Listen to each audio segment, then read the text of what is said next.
How is your relationship with your family and friends? Do you need any advice?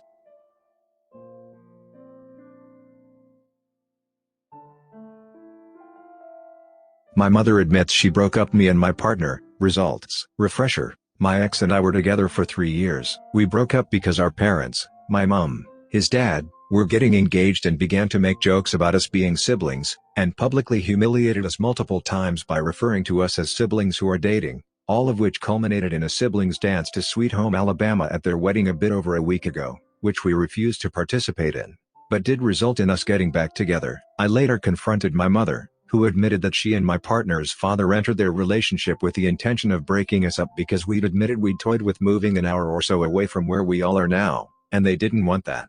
Somewhere along the way their ruse became real for them, resulting in their marriage, but renewed their determination to break us up so people didn't judge them for marrying when their kids are married. Update. My partner got home. I relayed the conversation to him, and he admitted that he'd thought that exact thing for a while and had talked to his dad about it shortly before the wedding, but his dad denied it, and he didn't want to sound bitter or blame our breakup on other people when we only got back together less than 10 days ago. We talked it out and we have a plan. 1. Sorting out something with my partner's sister so he can have a consistent, reliable mode of communication with her. 2. Full no contact with my mother and his father, starting the second we know the sister has a consistent method of communicating with us. 3. Looking at houses several hours away from them, but still close enough that his sister can visit. We do, however, have some issues and hesitations that we were hoping for advice on. His birth mother is toxic in her own right and is unlikely to help facilitate any sort of communication with the sister. His mom also happens to agree that our relationship is disgusting, although we're pretty sure this isn't because of the step-sibling thing. I'm Jewish, she's not a fan, but that's a rant for another day. We're unsure how no contact would work. We don't have grounds for a restraining order and it's not possible to just disappear. And my mom has actually tracked me down before because I missed a couple of calls from her. Most of my family I can take or leave, but there's a cousin and a great aunt I'd miss and I can't really stay in touch with them, but not mom. Same goes for my boyfriend and a couple of his relatives. Aside from that, thanks, everyone, for all the great advice I have received. We went through it together and there was a lot of great advice, a lot of which we're putting into effect. Am I the unreasonable one for telling my husband that I'm tired of feeding his mother? Brief backstory is my mother-in-law has been a widow for about 4 years now. She is 50, and in great health. Once she became a widow she has turned into the biggest mooch. I swear this woman should teach a class how to mooch. She has been given free trips all around the world, NYC, Vegas, Newfoundland, Chicago, to name a few. She also has completely stopped buying groceries. She either eats out or weasels her way into free meals at people's houses. For the last 4 years she arranges visits to see the grandchildren around mealtimes in order to get a free meal. She has never visited her grandchildren unless it's a meal involved in the last 4 years. Sometimes she comes about an hour before a meal, eats, then leaves to go to another function, which leads me to believe she only came for the food, not to see the kids. She's a very picky eater. I've gotten to the point that I'm resenting feeding her. I have started making food I know she dislikes on purpose to deter her, but then my husband gets upset with me. If we order out when she happens to show up for a meal she will have the audacity to place her own special order. Example, we order pizza, but she wants an order of ribs on the side, and you guessed it, never pays a cent. Then to top this all off, the woman expects me to wait on her. She won't even carry a dish to the sink, let alone help me clean up after a meal. Am I the unreasonable one for telling my husband I'm done, and visits need to be placed outside of meal times? He tells me most people wouldn't care as much as I do, and that I'm being unreasonable. Update. This has gotten much more attention than I expected. To answer some common questions. 1. She is financially stable. She has recently purchased a $30,000 SUV as an example. She works less than full-time by choice due to other monthly income flows. She is comfortable in the same lifestyle she had before father-in-law's death. 2. She does not babysit our children as she feels she has already raised her children. She will watch them an hour or two once, and a while though, so there is no real give or take in this situation which has been asked. 3. All over the world. When I mentioned mostly US cities seems to have hit a sore spot for people. Isolated Canadian here. Should have said all over North America, focusing mostly on the USA. Sorry. 4. She is mentally sound. She is not depressed. She obviously misses her spouse, but she's not living in a crippling depression. She uses her adult children for meals as well as her friends, and other family members. 5. Before father-in-law's death they hosted all meals. She would cook. She knows how to cook. She cooks, and hosts 0 meals now. 6. We are paying for our groceries, and take out food when she is here. I'm not sure why I've been asked if I'm paying for it. Yes? My husband and I both work full-time, and have a joint account. We are paying. 7. I'm not in a poor relationship with my husband because I've tried to keep the peace with my widowed mother-in-law, but after 4 years, and visits dwindled to only around a free meal is what brought me here. 8. We have been at her house occasionally when a mealtime approaches. She tells us she has nothing to cook, and she means it. She may have fruit snacks for the kids, but we usually just leave to eat. Thanks for everyone's time on my question. Update. My mother-in-law is demanding a new cell phone. We pay the bill, and this will make our costs go up $100. My mother-in-law is the queen of the mooches.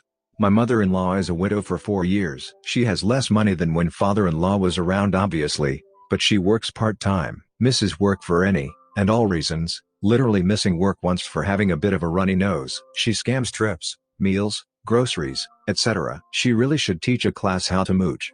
About half a year ago she cried to her sons, my husband, and his brother, that she is broke. Brother took over her cable bill, and we took over her cell phone bill. Rather than giving her $100 or going to the provider, and paying $100, I added her to our plan as an extra line, which meant we only have to pay $30 for her. I was begrudgingly fine with this. Suddenly she is demanding a new phone. I explained to her that the reason the extra line is so cheap is because she's not signing up for a brand new phone, which would not give us any discount. She has an iPhone 7, and truly it's fine. She hardly uses data, and uses her landline majority of the time for calls. She really uses it to text a few times a day. That's it. Where we live cell phone plans aren't overly cheap, and if she wants a new phone we will be paying $300 a month, which is not happening. We pay $200 now with her line included. I made a few calls, and either she can 1. Get off our account, and pay the $100 a month for a new phone herself. 2. Save $1,200, and pay the phone outright, then we can keep the low monthly payment, and we will continue paying for it. 3. Keep using her perfectly fine iPhone 7, and we can keep the low monthly payment, and we will continue paying for. I refuse to pay $100 a month for her phone. She doesn't do anything for us. She doesn't babysit more than an hour or two every few months as she's done raising kids. She doesn't even cook meals, and makes her 2 sons do potluck for every meal she hosts.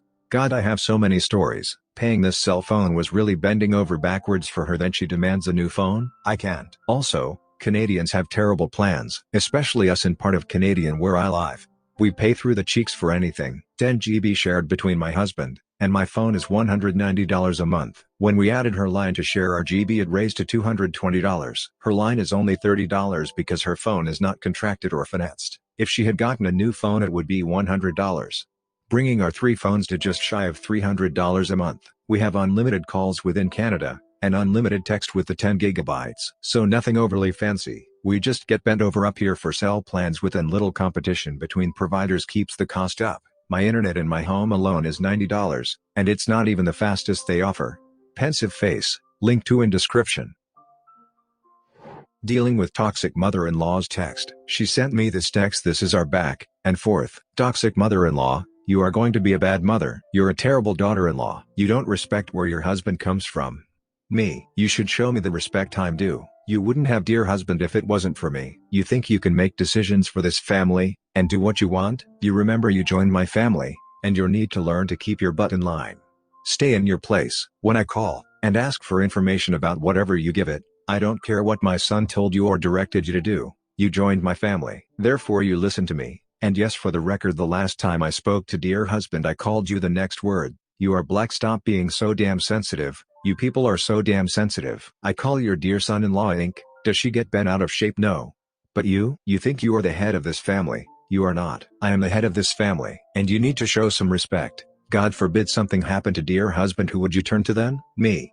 Who would you need? Me. I respond. Lol, I don't know whether to pity you or use this as proof that you need a psychological evaluation. I would say girl bye, but I don't need to respond. But I want to, so I am. Why not? First of all, you don't know me and I am going to be a kick butt mom. The best. You know how I know? Because I have had the worst mom, and so has dear husband, and we both know as parents what not to do when raising children by the way the two of you attempted to raise us. As far as showing you the respect you are due, I always have. But you seem to think that everyone bowing down, walking on eggshells, and letting you into areas of our lives, and marriages that you simply don't belong equates respect. It would just make me a doormat. I would be disrespecting myself, and my marriage if I allowed it. It is because dear husband and I respect ourselves is why we have set boundaries. Which this text clearly crosses.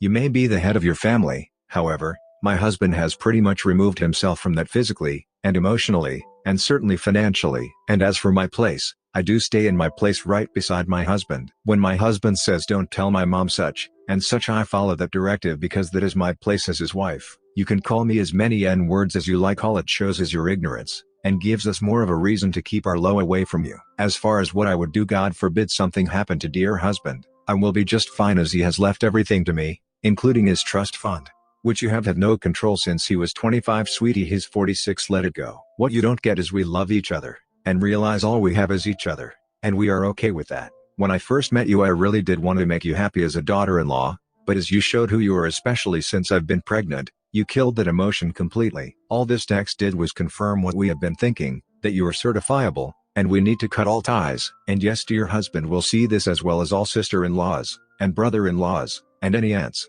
cousins, etc. Because we are not the only ones who feel you are out of line, but I won't name names. The screenshots of this very conversation will be going up on the Book of Faces, the Graham, and placed as public so all of your country club friends, neighbors, society can see how crazy and racist you are. And after I send you this text you will be blocked, and if I have to we will change our numbers because you should not be around minors, and you will not be around ours. May God be with you because we are not. So that was that. My husband is so mad, he went for a run. I told him he shouldn't be because she can hurt us, and I'm not angry, I'm just emphatic about her not being in our Lowe's life. Having the talk with older kids. Is there anything off limits or lines that shouldn't be crossed? I feel like there is so much information for having the talk with younger kids, but less is out there about these talks with older kids. My kids are 20, 18, and 15. My 20-year-old called me last weekend after a date. She was frustrated that the guy she went out with expected to be intimate after, and was ranting about how annoying it is to find a guy who seems so nice, but when you don't take him back to your room to do it, they ghost you. I was sharing my own stories to try and relate it to her. I didn't get too graphic, but talked about how I experienced the same exact thing, and how pushy some people can be about it. My 18 and 15-year-olds are both boys, and they were around when I was video chatting my daughter, so we talked about it a little after. After some discussion I flat out asked the boys if they were intimately active.